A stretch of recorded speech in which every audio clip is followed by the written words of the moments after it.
Right, hello everyone. It's lovely to see everybody's actual real faces. I'm quite excited. We are going to try to record stuff today because lots of people said that they wanted access to the talks but they couldn't actually get away. So I am not technologically that advanced. I warn you now, we're going to try it. Ant is going to do his best to make sense of the random stuff I brought to do it. If it doesn't work, I'm really sorry, and I will do the best that I can. The talks will still be available on the website as presentations, even if I don't manage to conquer my lack of AV skills.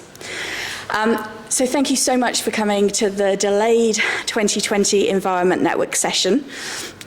The mics link to the camera so they don't actually amplify, but there seems to be quite good kind of sound in here anyway. But if you can't hear at the back, just wave to your speakers so that you can make sure that they hear okay. The Wi-Fi password everyone has on their tables. Hopefully you can all see it on the little blue sheets of paper so that everybody that wants internet access can get it. The Twitter tag for today is #EN2021. We love a bit of a tweet, so if you want to tweet, go ahead. And the Twitter account is IPC Environment. I'm going to give you a really short welcome before I actually hand over to the people that know stuff and can speak really well.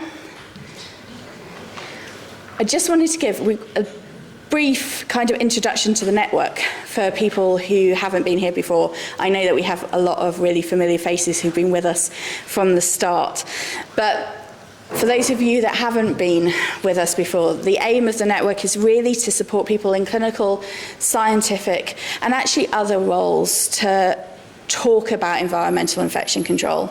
So if we're going to get anywhere with this topic, it's a really multidisciplinary team response, right? We need the engineers, we need the research, we need to be working with people in industry, we need everybody who works in a clinical environment, be that in a lab or be that on a ward and being really patient-facing, to really bring all of those different ideas together to deal with how we tackle some of the barriers and issues that arrive in this. And so that's how the network came about in 2016. I thought it would be three of us having a cup of coffee in a room, and then all of a sudden we had like 60 people who wanted an event, and then 100 plus people who wanted to be in part of the network. So it's developed really organically. We are self-funded, so we kind of make it happen from scraps of money that we get here and there. So we are not kind of a professional, we're not linked to one of the professional groups. That's not that we don't want to and that we don't want to really include people, but we felt like it was really useful to have a standalone forum where people could come to without feeling like they had to kind of pay membership fees and all of those other things that can be a barrier depending on where you're from. The remit of the network was set out based on a survey that we did in 2016, which I hope to repeat kind of early 2022 to see if the needs are still the same. And it was felt that actually there were quite good groups that are covering things like surgical decontamination and things like the CSC group. And so that is covered really well elsewhere, but what was needed was something that would do things like cover water and air healthcare-based testing and monitoring, and to help support us to understand what the key things, the key questions to ask, and to develop the language to be able to have those conversations. To support things like environmental audit, so if you're going out to a ward, what you should be looking for. If somebody phones you up and goes, actually, I'm going to change my cleaning chemistry from this to this, actually, what do you need to understand to be able to make that decision? And to do a bit about surface testing and surface decontamination. So actually, when should you go out and take environmental swabs? How do you interpret them? What questions do you need to have in your mind set out so that you know what you're testing actually answers a question and isn't just more data that you don't know what to do with? Because I think during any outbreak we get quite a lot of that. So that's the remit. What do we want to do for anybody that's a member? So the big thing is to give you people to call at 5 o'clock on a Friday night when you've got that thing that comes through and you're like, oh my God, I don't know what to do with this. You know, when you've got those ongoing outbreaks and you want to be able to reach out to somebody and go, this has happened, have you seen it? What did you do? What worked for you? And so that when you're going and you're doing things like planning a new build or commissioning a new unit, you've got people that you've sat and chatted with who've gone through the same thing, so that we don't all just individually make the same mistakes over and over because we don't have a good forum to share. And we wanted a safe space, so that if you come here and you discuss things this afternoon as part of the case studies, you know, that's a safe space for sharing. And we felt like there isn't a lot of good publication work in this, because actually it's quite hard to do a case-controlled study. It's quite hard to do something where actually you're not going to get a load of questions from reviewers to say, actually, you didn't quite, you know, you haven't run this properly. It's hard to share environmental data because by its very nature it's multifactorial and very flawed.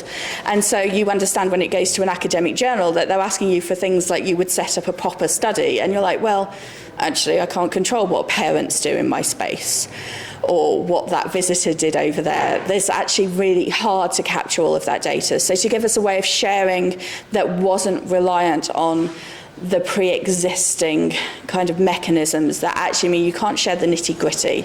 You're not going to be able to publish an outbreak and went, well, we did this, but actually I've got no idea whether it worked or not, or it worked really well in this, to give you that format. And off the back of that, to actually have those conversations about where is the evidence and what can we do to try to help it. So last year we published a review on how to do surface sampling and all of the different objects that were linked to that, so the different routes that you could do, but to try to identify between us where we can actually do some of that research to give us kind of co-authors. So if we need a multi-centre study on something, we've got somebody that we can reach out on that we know is interested in that kind of thing. So I'd like to kind of live in a world where we're not talking about COVID just for a day, but we can't. So I'm just going to talk to you a little bit, because I work in infection control and I feel like my head would be on a spike if I don't at least talk about how we're going to do our best to actually take care of each other today. So my request is that you are on tables. If you choose to not wear masks on your table, you have sign-in sheets on that table. That table therefore effectively becomes your bubble. If you can, I would like you to wear masks kind of at all points when you're not eating and drinking in order to reduce transmission, but you are on that table, you can make a risk assessment as that table. You are all adults, and I hope that you have some level of infection control knowledge between you in order to be doing this. Hopefully by the end of the day, you'll have it if you don't have it when you start. Everyone should have had lateral flows today. If any of you are symptomatic, please come see me and then leave, because as much as I love you, I don't want you in the room. If you develop symptoms, I said for the next 72 hours, so effectively for the next 48 hours after today, please contact us so that we can make sure that your bubble is informed and that they know how to act appropriately. Most of the time we'll be in here. There is a lovely big room next door that isn't being used today. So if at lunch you want to socially distance in a way that we can't do in this room, that space is available, and actually, you know, depending on your level of comfort, obviously, go there, you can have lunch on your own. No one is going to judge you. We'd like to be able to network, but we want to do it in a way that is comfortable and accessible to everybody.